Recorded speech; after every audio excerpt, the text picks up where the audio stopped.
오늘은 레위기 1장 2절에서 9절까지의 말씀입니다.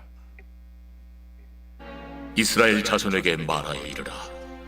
너희 중에 누구든지 여호와께 예물을 드리려거든 가축 중에서 소나 양으로 예물을 드릴지니라. 그 예물이 소의 번제이면 흠없는 수컷으로 회막문에서 여호와 앞에 기쁘게 받으시도록 드릴지니라. 그는 번제물의 머리에 안수할지니 그를 위하여 기쁘게 받으심이 되어 그를 위하여 속죄가 될 것이라. 그는 여호와 앞에서 그 수송아지를 잡을 것이요 아론의 자손 제사장들은 그 피를 가져다가 회막문 앞 제단 사방에 뿌릴 것이며 그는 또 그 번제물의 가죽을 벗기고 각을 뜰 것이요 제사장 아론의 자손들은 제단 위에 불을 붙이고 불 위에 나무를 벌려놓고 아론의 자손 제사장들은 그 뜬 각과 머리와 기름을 제단 위에 불 위에 있는 나무에 벌려놓을 것이며 그 내장과 정강이를 물로 씻을 것이요 제사장은 그 전부를 제단 위에서 불살라 번제를 드릴지니 이는 화제라. 여호와께 향기로운 냄새니라. 아멘. 아주 오래된 얘기입니다. 충청도 시골 청춘 남녀가 결혼을 했어요. 결혼을 하고 신혼여행을 갔겠죠. 옛날엔 신혼여행을 다 제주도로 가잖아요. 제주도 호텔에 첫날 밤을 지나게 되어집니다. 첫날 밤에 신랑이 말했어요. 어여 씻어, 첫날 밤엔 씻는겨 라고 말했습니다. 신부가 알았슈 하고 욕실로 들어갔어요. 근데 한참을 기다려도 나오질 않는 거예요. 그러자 신랑이 궁금한 마음에 아따 때 뺏기는감 하면서 인척을 하니까 작은 우물처럼 보이는 그 수세식 변기 앞에서 그 변기를 눌러가면서 이 닦는 컵으로 그 물을 뜨려고 애를 쓰면서 말하더랍니다. 받으려 하면 기어 들어가는구만요 라고. 이해가 되세요? 그래서 변기 물을 내리니까 물이 쫙 나오는데 그걸 받으려고 그러면 자꾸 기어 들어간다는 거예요. 그래서 신랑이 보다 못해 그것도 몰라 내가 해볼게 라고 하더니 샤워기를 들고는 마이크 테스트 그러더니 큰 소리로 그러더랍니다. 물 좀 줘요. 그렇게 새벽 아침부터 헛소리를 좀 해봤는데 모르면 제대로 못 쓰는 거죠. 제사도 예배도 마찬가지예요. 그래서 하나님께서 제대로 잘 예배하라고 레위기 긴 책을 이렇게 적고 있어요. 레위기는 한마디로 얘기하면 거룩함에 관한 책이에요. 거룩하신 우리 하나님은 우리에게 거룩함을 요구하셔요. 레위기에는 하나님께 거룩하게 나아가는 법, 거룩하게 예배하는 법 등이 기록되어 있어요. 이는 어떻게 하나님을 만날 수 있는가에 대한 해답이기도 합니다. 하나님 만나러 왔으니 하나님을 잘 만나야 된다. 특히 예배를 통해 하나님을 잘 만나야 된다. 이 레위기는 대표적인 구약의 5가지 제사를 말씀을 드렸었죠. 번제, 소제, 화목제, 속죄제, 속건제. 이 5대 제사예요. 그 중에 이제 오늘 레위기 1장을 시작하면서 첫 번째 제사로 으뜸 제사로 번제 이야기를 시작을 합니다. 번제는 한마디로 말하면 헌신을 의미하는 제사예요. 아마 제가 여러 번 얘기했을 거예요. 번제는 헌신을 의미하는 제사다. 우리가 헌신이나 예배에 있어서 가장 중요한 걸 꼽으라고 하면 아까도 말씀드렸지만 거룩입니다. 거룩. 예배를 드리러 나갈 때 거룩하게 나가야 되는 거예요. 터덜터덜 조는지 자는지 모르게 그렇게 예배의 자리에 나 앉아 있으면 안 되는 거예요. 정신을 바짝 챙기고 거룩하게 예배에 임해야 되는 거예요. 여러분, 죄인은 의로우신 하나님 앞에 감히 나갈 수가 없어요. 왜? 죄가 우리의 예배나 우리의 기도를 막기 때문이에요. 그래서 이 먼저 번제 예배를 얘기하는 거예요. 물론 속죄제도 필요하고 속건제도 필요하지만 번제 안에 사실은 다 담아 있는 거예요. 인간이 하나님께 나아가기 위해서는 먼저 이 죄 문제를 해결해야 되는 거예요. 그러니 예배를 통해서 또 다른 죄를 쌓아가는 건 그건 예배 안 하는 이만 못한 거예요. 이걸 잊지 말아야 돼요. 예배를 통해 죄를 쌓지 말고 예배하기 전에 죄를 청산해야 된다. 여러분, 구약시대 때 하나님께 제사 드리기 원하는 사람은 먼저 제물을 골라야 했습니다. 형편과 헌신의 정도에 따라 제물의 크기가 달라지죠. 뭐 형편이 어려우면 새, 비둘기 같은 것으로, 그래도 형편이 좋고 마음이 간절하면 아주 수송아지로, 그 크기는 달라질 수 있어요. 그러나 중요한 건 마음은 달라지면 안 되는 거예요. 그 중요한 첫 번째 마음이 뭐냐? 여기 3절에 말하는 것처럼 흠 없는 짐승이어야 된다는 거예요. 어떤 제물로 드리든지 중요한 으뜸 기준은 흠이 없어야 된다. 아무리 커다란 수송아지로 드려도 흠이 있는 거는 의미가 없는 거예요. 흠이 없어야 된다.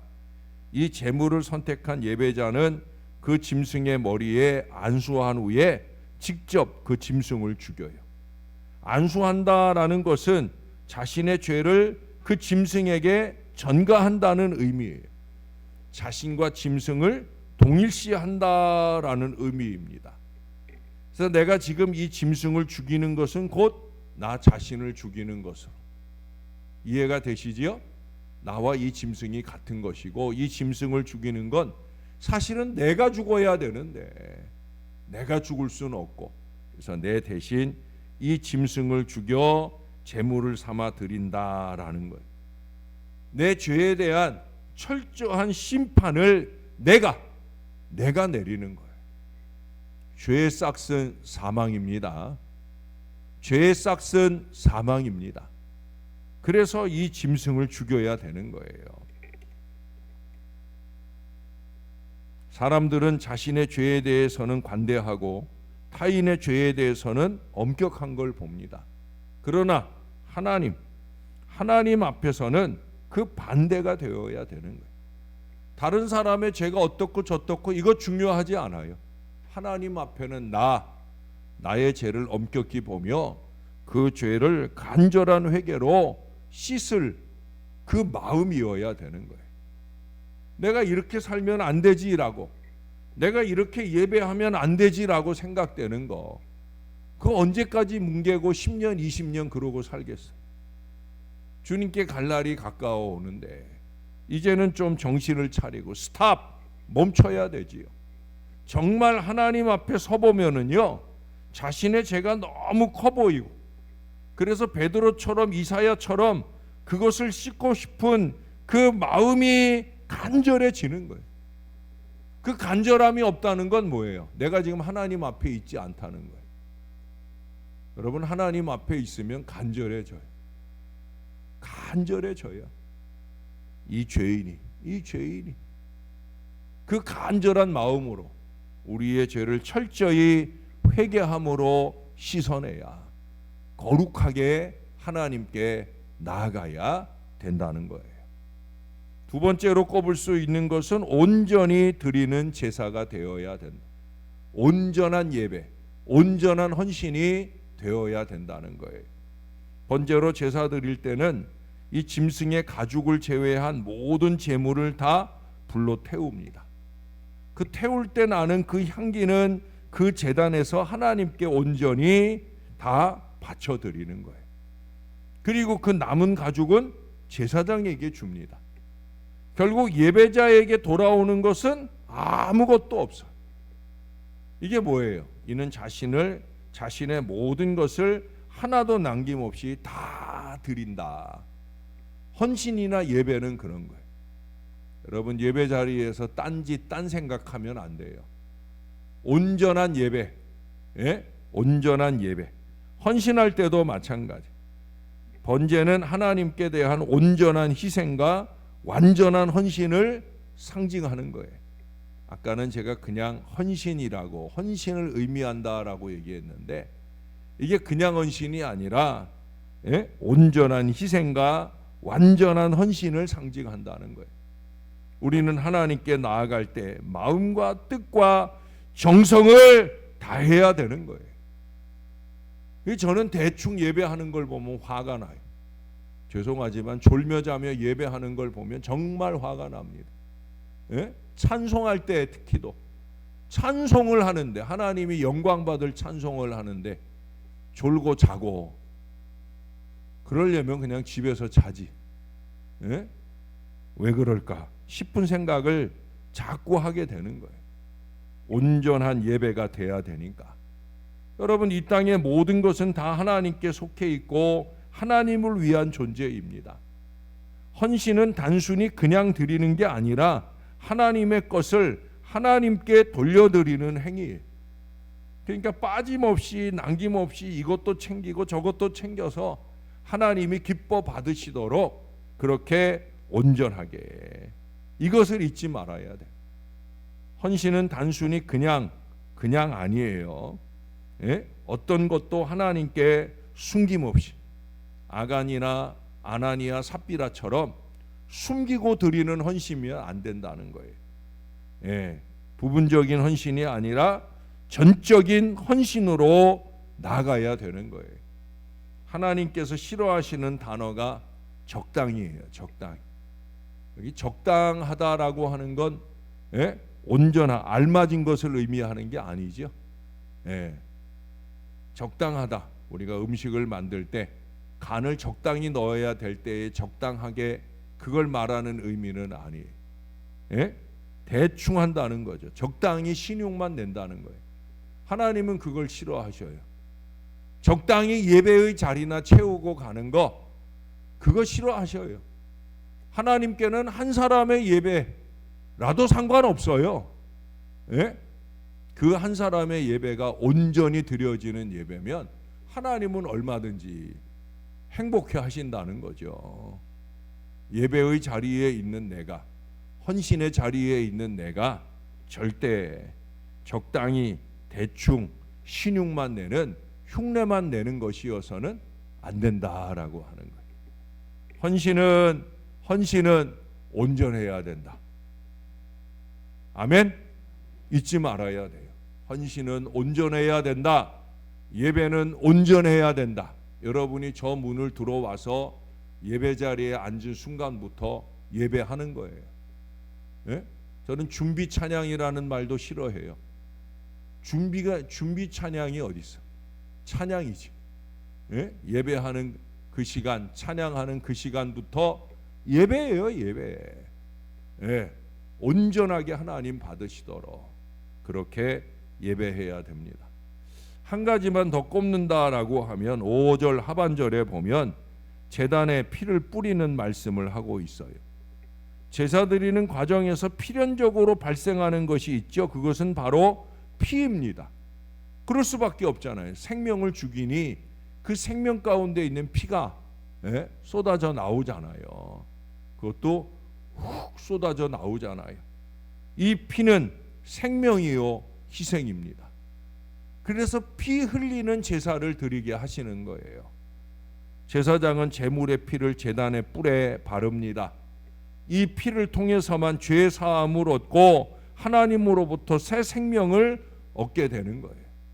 그래서 피 흘림이 없은즉 사함이 없다고도 말씀하는 거예요.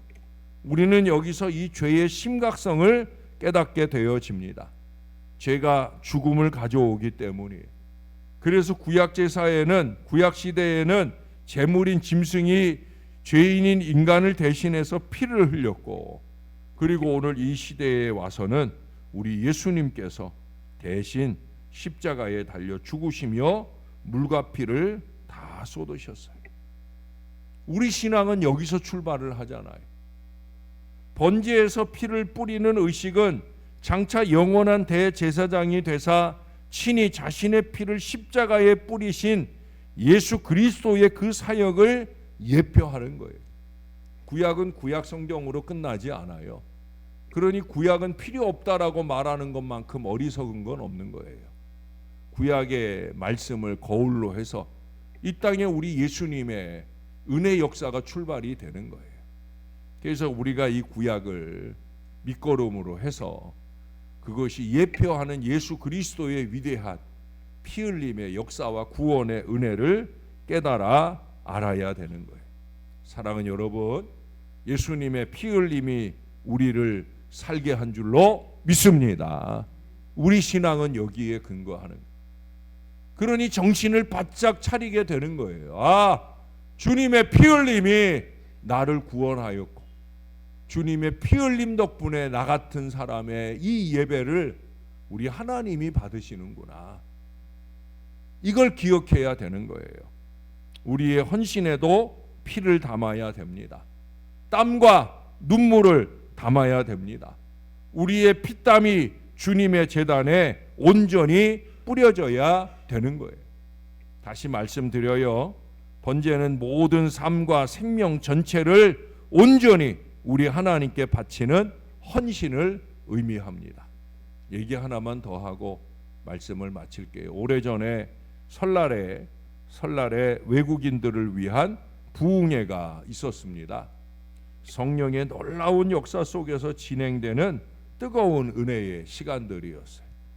중국인 형제자매가 210명, 동남아의 영어권 사람들이 45명 이렇게 참석을 하고 이에 관계하는 많은 분들이 헌신을 하면서 거의 300명 내외의 풍성한 은혜 잔치가 이루어졌어요. 설날이어서 봉사자들의 손이 많이 부족했겠지요. 특히도 식당 봉사가 어려웠어요. 200명 이상이 300명 가까이 먹을 이 떡국 저녁을 준비하는데 20여 명의 봉사자는 있어야 되는데 참석한 봉사자가 겨우 10명 뿐이었어요. 우리 권사님들 같으면 한 5분만 있어도 뚝딱 해낼 텐데 이분들이 서로 다른 교회에 섬기다가 생소한 주방에 와가지고 10사람이 일을 하려니 손발도 안 맞고 하니까 어려운 거예요. 그래 봉사자들은 열심히 기도로 이 부흥회를 준비하면서 저녁 식사며 설거지며 다음날 아침 식사 준비로 쉴 틈이 없었어요. 봉사에 참여한 권사님 집사님들은 한잠도 자지 못하고 밤새도록 수고를 했어요. 그분들의 그 헌신과 봉사로 처음 교회에 나온 이방 사람들이 주님을 영접했으며 십자가에 촛불을 가득히 켜놓고 드린 그 마지막 예배에서는 중국인 한 초등학생이 앞으로 나와 이런 고백을 했다는 거예요. 하나님, 저는 초등학교 2학년이지만 앞으로 하나님의 복음을 전하며 하나님 말씀을 따라 살겠습니다. 학생은 두 손을 모으고 무릎을 꿇고 그렇게 자신의 삶을 눈물로 간증하는 은혜의 시간을 갖게 되었다는 거예요. 파키스탄 형제 한 사람도 앞으로 기독교 지도자가 될 것을 모든 사람들 앞에 고백을 했어요. 할렐루야. 여러분, 이게 별거 아닌 것처럼 여러분 들리실지 모르지만 목숨을 거는 거예요. 파키스탄은 회교국이기 때문에 기독교로 개종을 하면 모든 권리를 박탈당하게 돼요. 아니, 쫓겨나요. 따라서 기독교 복음 전도자가 되겠다 하는 것은 자신의 모든 것을 잃어버려도 좋다라는 그런 각오인 거예요. 이 모든 복음 역사가 헌신의 결과예요. 헌신은 또 다른 헌신을 자극합니다. 저의 평생 목회를 통해 얻은 결론은 그거예요. 헌신은 또 다른 헌신을 자극하는 거예요. 그러니 나의 헌신을 대충 하면 안 되는 거예요. 적당히 하면 안 되는 거예요. 나의 헌신이 온전히 하나님께 드려질 수 있을 때, 그럴 때 누군가의 마음에서 헌신을 자극하고 뜨거운 생명 구원의 은혜 역사도 일어나게 되어지는 거예요. 사랑하는 여러분, 우리의 헌신과 희생이 있을 때 새로운 구원 역사들이 계속해서 일어나게 되어진다. 그러니 대충 해서는 안 되는 거예요. 신용 헌신은 안 되는 거예요. 온전히 흘려드리는 피땀 눈물의 헌신으로 우리의 헌신을 받으시는 하나님을 기쁘시게 할 뿐 아니라 그 하나님의 은혜로 생명 구원의 위대한 역사가 많이 일어나게 되기를 우리의 구주 되시는 예수님 이름으로 간절히 축원합니다. 기도하겠습니다. 좋으신 하나님, 오늘도 말씀을 받습니다. 우리가 어떻게 거룩하게 온전하게 예배하고 헌신해야 되는지 오늘도 자극하시는 말씀을 받습니다. 우리의 예배를 점검합니다. 우리의 헌신을 점검합니다. 대충 그럭저럭 그저 신용이나 했던 그런 예배나 헌신은 없었는지, 정말 한 번의 예배를 드리고 한순간에 헌신을 드릴지라도 나의 온 정성과 마음과 뜻과 우리 예수님이 말씀하신 것처럼 목숨까지도 바쳐서 그렇게 예배하고 헌신해야 되는 거 우리가 다시 한번 깨닫게 되어집니다. 하나님, 많이 부족했던 우리의 예배나 헌신 생활을 주님 앞에 고백하오니 용서해 주시고 앞으로 우리의 드리는 예배가 좀 달라지게, 조금 더 영과 진리로 예배하고 우리의 헌신이 달라지게, 기왕에 헌신하는 거라면 다른 사람 보도록 하는 헌신이 아니라 하나님이 보시기에 기뻐하시도록 온전하게 최선을 다해 드리는 우리의 헌신이 되게 하여 주옵소서. 우리의 온 신경과 마음을 집중해서 우리 하나님께 헌신할 때 그 헌신을 통해 위대한 구원의 역사가, 또 다른 헌신의 역사가 자극되고 이루어지는 놀라운 은혜가 나타나게 도와 주옵소서. 예수님의 십자가 헌신을 통해 우리의 구원이 완성되었사오니 우리의 헌신을 통해 또 다른 위대한 구원 역사가 하나하나 완성되는 은혜가 있도록 우리 주님이 우리를 붙들어 주시옵소서. 우리의 달라진 예배나 헌신을 통해 더 많이 하나님께 영광을 올려드리는 우리 신월제일교회가 되도록 축복해 주시옵소서. 주님께 바라고 소원하옵기는 우리의 자녀들을 붙들어 주옵소서. 예배 잘하는 자녀들, 하나님 앞에 주일도 지키고 기본적인 신앙의 모든 부분을 온전하게 헌신하며 자라가는 복된 자녀들 꼭 되게 하여 주옵소서. 예수 믿고 구원받도록 은혜를 베풀어 주옵소서. 특별히 멀리 떨어져 있는 자녀들도 많습니다. 아버지 하나님, 늘 보고픈 마음으로 그들을 위해 기도합니다.